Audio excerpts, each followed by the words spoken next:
This is Mthwakazi Broadcasting Corporation. The person who actually deserved to be our president was not Mr. Mugabe or the ZANU-PF candidate.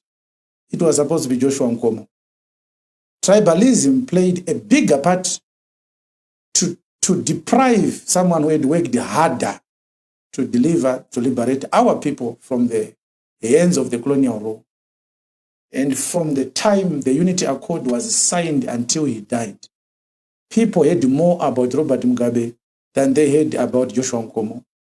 And when you look at their credentials, you won't tell, unless you are not naive now, you won't tell that in terms of political credentials, Mr. Mugabe was a junior to Joshua Nkomo by all standards.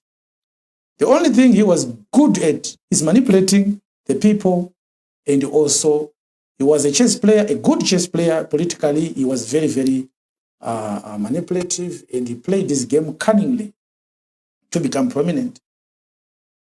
And because people died, Mr. Nkomo surrendered. He said, I'll take the vice presidency for the sake of the people.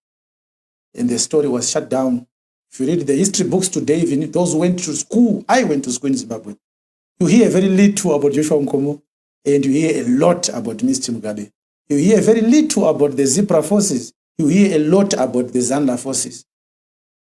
But if you are not wise, you will not understand that the first military to actually attack and to decide to go to war against the white minority oppressive regime were not the Shonas, who comprised much of the Zanda people and the ZANU party. It was the Ndebeles. They fought the white men in the Ndebeles war alone without the Shonas.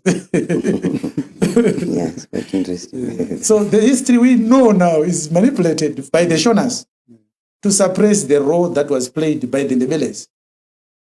So Mr. Mugabe lifts his fist and says, we fought for this country. But that's not exactly the correct narrative. Inspired.